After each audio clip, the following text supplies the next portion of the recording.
دي كيت ميسلر، عميلة في الاستخبارات الفيدرالية. بتروح كيت مع مجموعة من الضباط عشان يقتحموا بيت واحد من العصابات بعد ما جات لهم معلومة إن في رهاين محبوسين في البيت ده. بتدخل الشرطة المكان، وطبعا لكتر تعدادهم مفيش حد بيقف قصادهم، بس في الآخر مش بيلاقوا أي أثر للرهاين في البيت. لكن بيلفت نظر زميلها جوش إن أثناء ضرب النار بيحصل ثقب في الحيط والطلقة بتعدي عادي، وده مش المفروض إنه يحصل، لأن في الطبيعي أي بيت يبقى مسنود بخرسانات وعلى أساسها أصلا بيبنوا البيت. وفعلا بيكتشفوا إن ده مش حيط أصلا، ولما بيشيلوه بيلاقوا وراه كم كبير جدا من الجثث المتعفنة اللي العصابة قتلتهم وخبوهم ورا الجدار ده. وبعد شوية بيكمل الضابط تفتيش في المكان وبيكتشفوا زي خندق تحت الأرض، ويا دوبك لسه بيفتحوه أغلب المكان كله بينفجر فيهم، وبيتضح إن ده كله كان فخ عاملينه العصابة عشان لو الشرطة هجمت عليهم.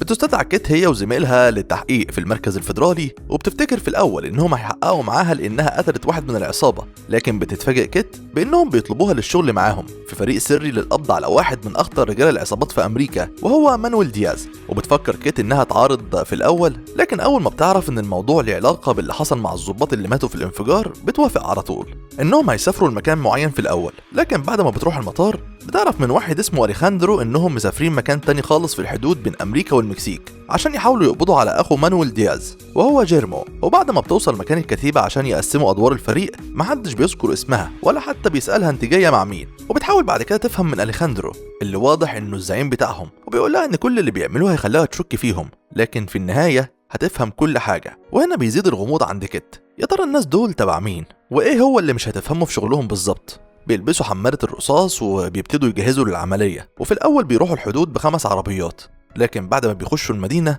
بينضم لهم حوالي 3 أضعافهم، لأن الفوضى هي أكتر حاجة بتتشهر بيها مدينة خواريز، لدرجة إن كان في مقابلة زمان بين رئيس أمريكا وعمدة المدينة دي وهو دياز أبو مانويل. في الوقت ده رئيس أمريكا أخد معاه 4000 راجل عشان يحميه، وبرضه المقابلة ما حصلتش لأن واحد من رجالة دياز قتل رئيس أمريكا بغض النظر عن ال4000 راجل اللي معاه. بعد الحدوته الجميله دي بتوصل كيت مع الفريق اللي مش فاهمه هي موجوده فيه ليه. بيوصلوا لمكان سري محبوس فيه راجل اسمه جيرمو اللي قلنا عليه من شويه انه اخو دياز اللي بيدوروا عليه، وبعد ما بياخدوه بيرجعوا تاني، وطبعا كل ده وهي مش عارفه اساسا مين الراجل ده. واثناء ما هم راجعين بتتعطل العربيات بعد ما بيقفوا في الممر بتاع الخروج، بس طبعا طول الطريق بيكونوا على اتصال بمراقبه في المدينه كلها لانهم متاكدين ان اكيد هيحصل هجوم من العصابه. وفعلا ده اللي بيحصل، لان بعد خطوات منهم بيكون في اكتر من عربيه مليانه رجاله مسلحه، ولان الفريق اللي كيت فيه ما بيهزرش فمن قبل ما المكسيكيين يهجموا اصلا بيلاقوا نفسهم متحاصرين، واول ما بيحطوا ايديهم على السلاح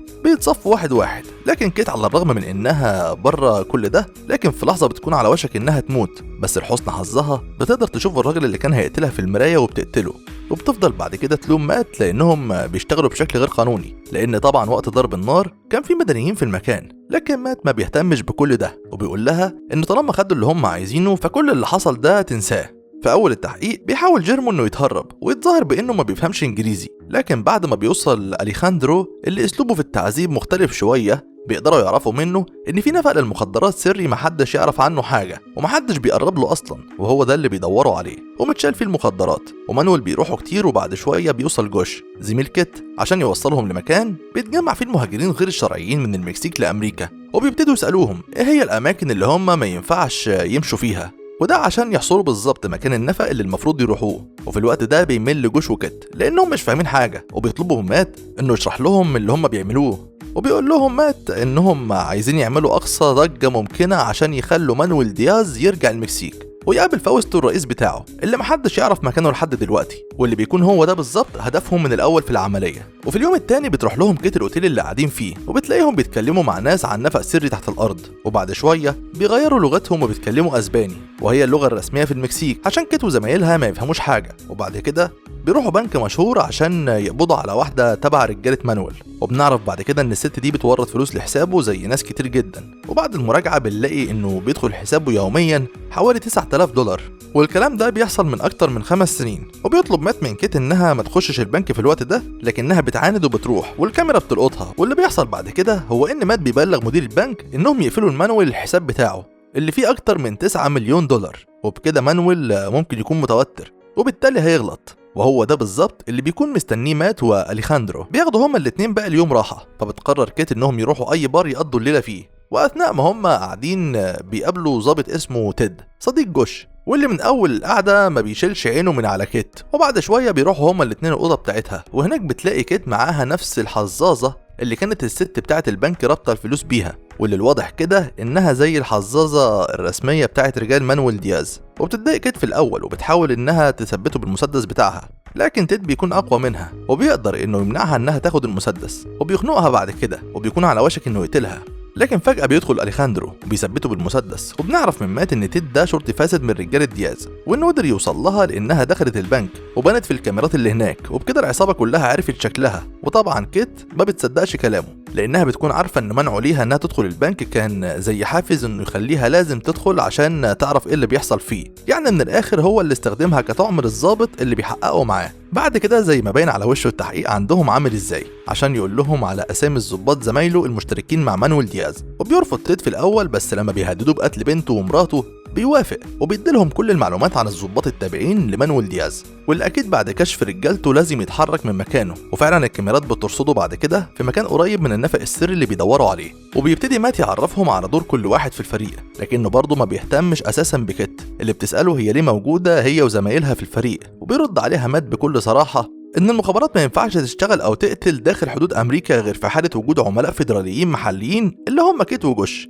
يعني من الاخر هما الاتنين زي كوبري كده عشان يعملوا اللي هما عايزينه جوه امريكا. بيحاول جوش بعد كده انه ياخد كيت ويمشوا، لكنها بترفض بحجه انها عايزه تعرف عشان ايه هما استخدموهم طول الوقت ده. وبعد شويه بيكونوا هما الاتنين في طريقهم مع الفريق للنفق اللي بيوقفوا عربياتهم قبله بفتره عشان يجهزوا من لبس واسلحه ونظارات حراريه وغيره، لانهم اول ما بيخشوا النفق بتحصل مجزره قتل حرفيا بين الشرطه والمهربين. وعلى الناحيه التانيه من النفق بيكون موجود اتنين من اللي بيهربوا المخدرات للناحيه التانيه، واثناء ما هما بيتكلموا بيفرتك أليخاندرو دماغ واحد منهم وبيسيب التاني عشان يدله على المكان اللي عايز يروحه.